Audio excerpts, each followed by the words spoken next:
Hey friends, welcome to this little add-on video where we talk about buttons in Power BI.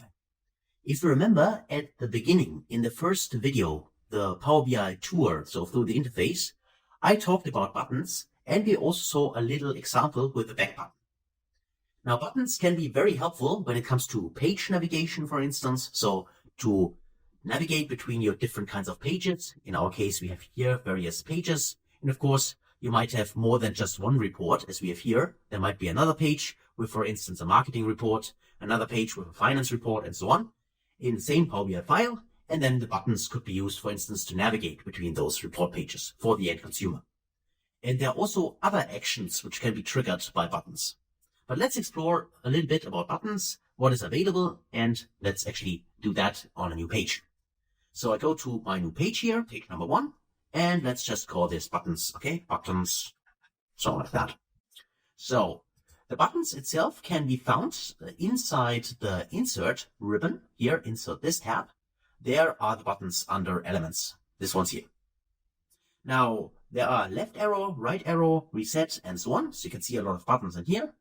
And all of them can be used for various use cases, like information, if someone hovers over the button to give him or her additional information about what is visible on the page, for instance, anything like that. But actually, you can assign any kind of action to any button of the default ones. So even though this is a back button, you can also add another action instead of only going back to the last page. Having said that, let's actually get started with this back button, because this is something we have already seen at the beginning of the course. So just to remember what this does, if I add this back button in here, it's placed here on side the screen. And of course you can drag it and drop it around. But if I hold Control key and click on it like that, I get back to the last page. So the prior page in this case, which is this final report. So that's what this back button actually does, right?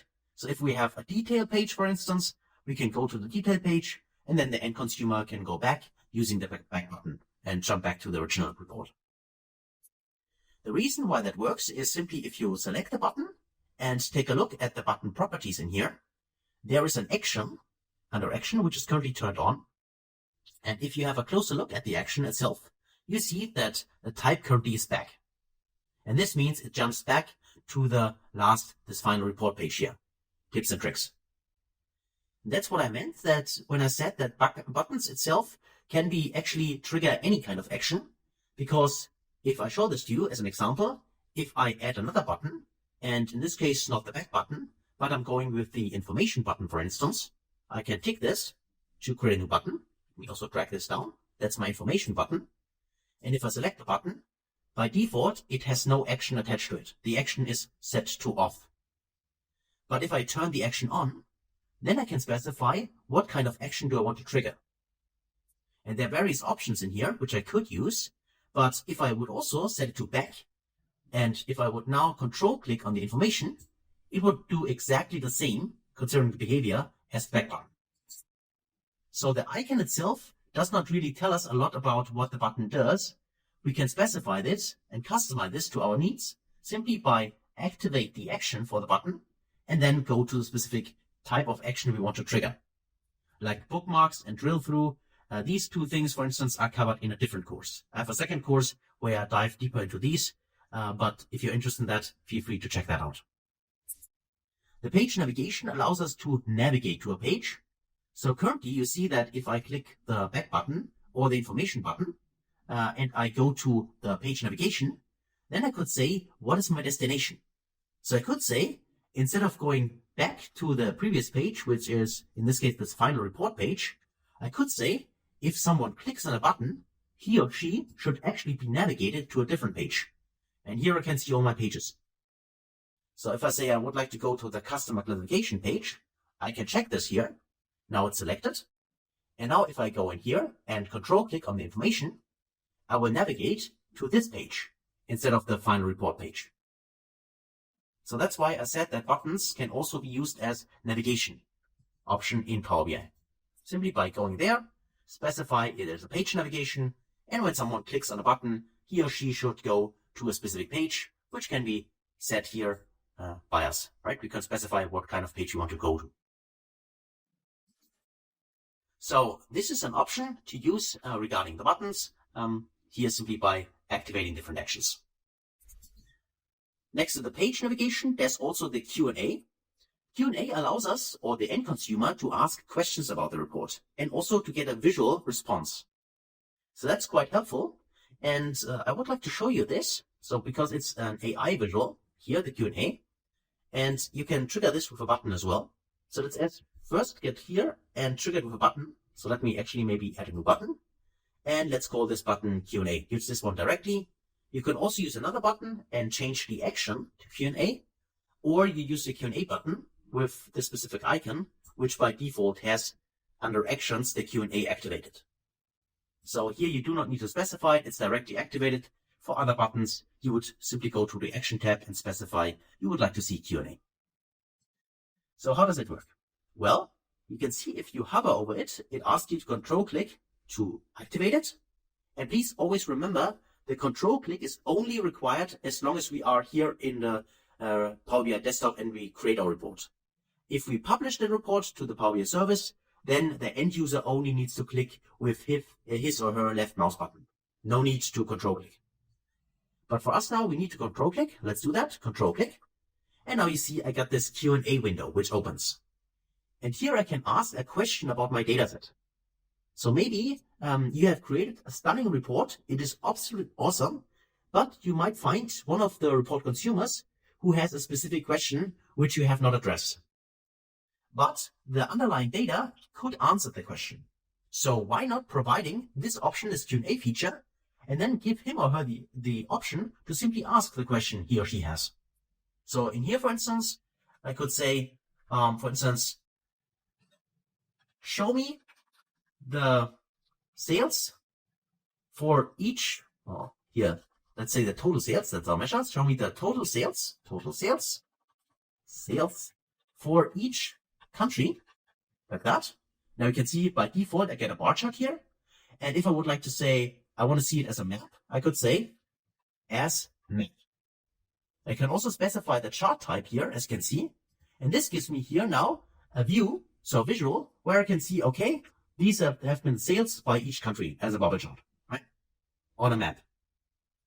So you can really give here the end consumer simply the option to ask his or her question and then visualize that and see the result. This is not part of your original report.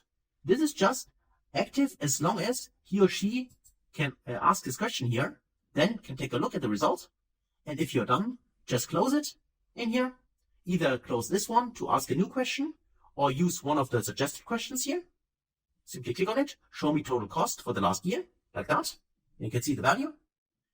Or if you're done with that, simply close it by simply clicking here, close this here, and then you can see you're back in your normal report.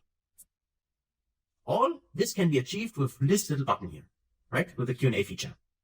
And of course, this can be easily placed. If I take a look at this one, our report, I could easily place this maybe here in the right corner and give the option to the end consumer, instead of only showing this one, here, ask a question using the Q&A feature, right? So that's one use case for this button, for instance. Beside the Q&A here, we also have the option to, because we covered it here like that, to use the Q&A feature directly in Power BI. So this means that you can click here, Q&A, and then here you can see, if you have this enabled, you can simply ask a question here. So you could say here, for instance, again, show me top, or show me actually the total sales. That's what we asked, total sales for each country. And now as map, again, as a map visual. And if you do that, make this bigger, you can see that is the visual which gets created. Now the difference here, if we use it directly like that, and this is during report creation. This is not like the button, which is simply enabled and just show the visual for a little bit of time and afterwards it gets deleted. This can be asked by us during the report creation. And then we can simply say here, turn this Q&A into a standard visual. And if I tick this option here, now this is simply a visual created by us. So this is how you can use the Q&A visual directly in here. It's also available, by the way, if you go here, there's also a Q&A visual in here, there, the AI visual. to create a visual directly in here. And this visual is now the same as the other ones, like these ones, for instance, right? Normal visual, just showing here the map. So it's not directly linked to the button, but because we covered here the Q&A button, I just thought it makes sense to also show you here the Q&A visual, which is available here. Okay, so let me just remove it. And by the way, this visual now is a normal visual. So you cannot convert this back to Q&A and ask a different question. That does not work. That only works as long as you do not convert it to a normal visual, or if you just don't use it as a visual at all, but still stick to this one here with the button where you can always control click here and ask a question. But this does not create the visual. It's just there as long as you ask your questions. And if you're done with it and close it, then everything is gone. Okay. So this is also one of the buttons. And beside these, we have various options on the buttons. There are also here the navigator. Let's go there, where we have a page navigator and a bookmark. Now, as I said, the bookmark is a separate topic, which I do not cover in this course because it's quite, a lot actually to understand and to implement. This is why it does not really fit here. But as I said, if you're interested, feel free to check out the other course. So for the page navigator, this is something we can explore here. If I click this, then by default, I get here a navigation window with all the pages I have in my report. So currently we are on the button page. And if I control click, I could go to the variable section, for instance, control click, go here, and we navigate here to the variables. And if I go back to buttons, if I go to the rolling 30 days, click this, control click, I navigate here.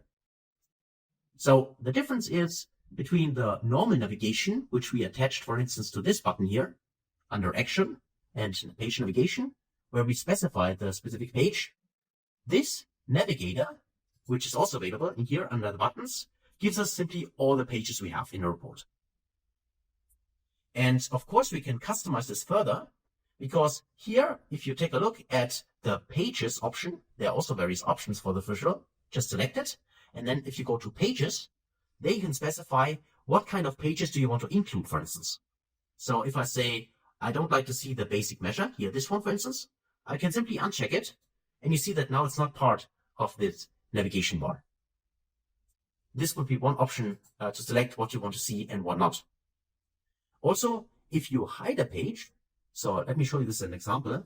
I right click on the variable page here and I say I would like to hide the page. Click on hide page. You can see that now we have a little eye icon, which is crossed out. And now if I say, if I untick the show hidden page, watch what happens with the variables here. If I untick it, now the variables is also gone. Because now all the pages which are hidden are not part of this page navigation. Also something we can specify here. And if I right click here again and untick this hide page, then it appears again in here. So that's how we can use this page navigation. And besides specifying which pages should be included, you can also set the style and the rotation and the shape. So a few examples. If you take a look at the shape, you can say, instead of the rectangle, I'd like to see, for instance, a pill. And you can see that now we got pills in here. There are quite a lot of shapes, so feel free to try them out. So trapeze here looks like that, and also looks like that. So there are a lot of options, right? And heart, if you really want to place it like that. I'm not sure whether there's a use case for that, but it's also possible, as you can see here, to use this one here. Or you just reset to the default, which was this one. But as I said, here rounded corners, you can play around with this. Then you have rounded corners and so on. Maybe that's too strong. Maybe like that, for instance, and you have it like that. And of course, the naming, if it doesn't fit here, either make it bigger or just double click here and rename it, right? You can also do that. Next to this, you also can play around with here, not only the shape itself, but also the rotation. You can play around the rotation of those. So you can see if I change this, now rotation changes, if that is what you want. So there are really a lot of customizing options. For the style, here you can apply the state. State is something which covers the effect. What happens if someone hovers over something? You can see here currently, if I hover over this, it gets this, let's say, gray background, right? But you can customize this here further. For instance, the default state here, and there you can see how it looks like. I can make it bold, then all would be bold as default. But I can also adjust this if I changed state. So what I mean by that is I could say that if someone hovers over one of the buttons, then actually only then I would like to have it in bold. And maybe I'd like to change the color to, let's say, orange. I just use this here so it's easier for you to see. Now, if I hover over one of the pages, you see that changes, right? It has a different color in the background as well as here for the text itself. And here the color is gray because that was specified here. If I make this, for instance, let's say I'm using this darker gray here, and if I hover over it, now it's dark gray, right? Doesn't look too good, I admit that, but I just want to show you here really how to customize this exactly to your needs, right? So it's quite easy to set up. You just specify what kind of state. So also when something is pressed, what should be the default state, or what should, if someone is selected, you see that the color is black. That's why this is black, because currently we're on the buttons page and that's currently selected. But if I say the selected should be, in this case, green, then of course it's green, but selected, right? So that's the different kinds of states and how to customize those. So I think this is clear. It's really something you need to explore yourself. There are different kinds of things. You can make the text bigger and smaller. You can change the font size. You can change the font itself. You can do padding and so on. You can align it differently when someone hovers over it, clicks on it, and so on, depending on the state you select here. And next to that, there's also an option to change the layout, because maybe you don't want to have it horizontally. Maybe you would like to have it vertically. Then you can go in here, change the orientation to vertical. And now if you make this a little bit higher like that, now you can see it's aligned vertically instead of horizontally. And this could be useful because sometimes you like to have the page navigation maybe here on the left side like that, here for instance, and then use this like that on the page navigation for your report. Right? And this, of course, we are currently on a separate page, but this also could be included in your report, right? So if you have a report like that, you have here a side navigation bar, and you can use this side navigation to navigate to different kinds of report pages you have created in the same Power BI file. So that's it for this kind of options here on the buttons. So hopefully that was clear enough. And of course, if you then implement it, please don't use the colors I'm using here. But as I said, it was just an example to get you started with this navigation bar. There are two new navigations which are or have been in preview, but now are available under the buttons, which is this apply all slicers and clear all slicers. You should also see, by the way, apply all slicers. If you go to the optimize ribbon here, there's also an apply all slicer. Now this can be helpful if you do not want to trigger slicers directly. So let me show you how that works. But for that, we need to have here a different visualization, so we can see that. So let's say I'd like to see I go with the total sales, and let me display them, for instance, by the date. Okay, I'm using this as an example. The date itself, let's just check that in here. And now let's actually go get rid of, or drill up. Okay, and now we have our visual here, like this. That's our visual. And normally, also, let's actually go in here and format this so we can see also the labels. That might be helpful. Okay, now we can see the labels as well. And now let's just say we create a few slicers. So let's just say for the slicers, we want to slice based on, if I go to my orders table in here, and we want to slice based on category, for instance. Let's use this one here as a slicer there, like that. And then use another slicer next to the category. We want to use or slice the data by the ship mode. Let's also use this one, ship mode, and also use this as a slicer. So now we have two slicers in here. And of course, if now the end consumer of the report would choose, for instance, DHL, then of course you can see that the data gets filtered. And if I choose here, for instance, I like to see cookies, now the filter is applied to DHL and cookies at the same time. So these are the total sales for cookies and DHL. And by the way, you can easily check this. If you hover over the visual and take a look at this filter icon, then you see currently category is cookie and ship mode is DHL. So you can see what kind of slices are applied. It tells you that. Now, this behavior is maybe not what you want. Sometimes if you have lots of slicers, you don't want to trigger them immediately, right? As you can see here, as soon as I change something, the slicer gets triggered and deserts. And this is maybe not the best user experience, especially if you have lots of slicers and your data source is maybe not the fastest. In that case, you can apply or use this apply all slicer button. And the way this works is the following. You can either get it from here, or you go under insert and choose it from the button option. That's the same. So if I go here and say I would like to create here apply all slicer option, click this option. Now it's there. This apply all slicers. Let me get rid of this. Let me get rid of this. And now let's actually apply it like that. Okay. So now this is the default setting. Apply all slicers. You can see it's currently grayed out. It only gets activated as soon as we apply one of the slicers. But watch, this time when you have the apply all slicer enabled, if I now choose one of the categories, watch what happens with the bar chart here. I choose cheese and nothing happens. That means that you can see here the little clock icon, and this slicer has not been activated on the visual. And if I choose here ship mode, for instance UPS, also I can see the little clock icon, but it has also not been applied to the visual. In our case, we only have one visual, but the same would be true if you have multiple visuals on the report page. Now, only if we click apply all slicers, control click apply all slicers, only then those slicers get activated and applied on the visual.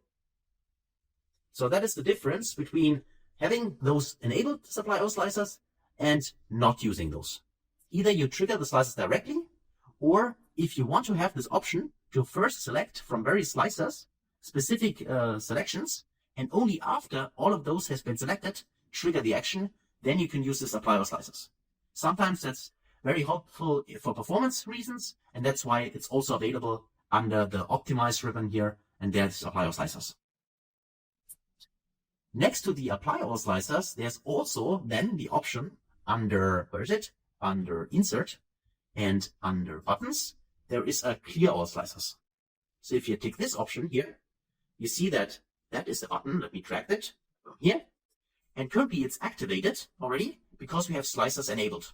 So it's actually the opposite of apply all slicers. I can control click it. Now all slicers have been removed and all slicers have been cleared, right? So like that. And then of course I can restart here, select something, nothing happens, go to apply all slicers, they have been triggered. And if I want to clear them, clear all slicers, and I can see the default. So this is how you can apply those two new options in Power BI, which is apply all slicers and clear all slicers. And sometimes it makes sense, especially if you have created a report with lots of slicers. Okay, so that's it actually for those options in here. So that's actually an introduction to, buttons in general. Hopefully you understood what we covered here. I think it was a good insight, at least from my point of view, to get started with the different kinds of options for the buttons. And you can see that you can customize really them the way you want it. You can do different effects when someone hovers over them, when someone clicks them. They can be helpful regards to page navigation, which you can set up and also add to your final report pages. So it's easier for the user to navigate between those. You have the Q&A scene, which is also, at least from my point of view, a very interesting visual because it uses AI to interpret the language and then figure out a visualization which fits to that.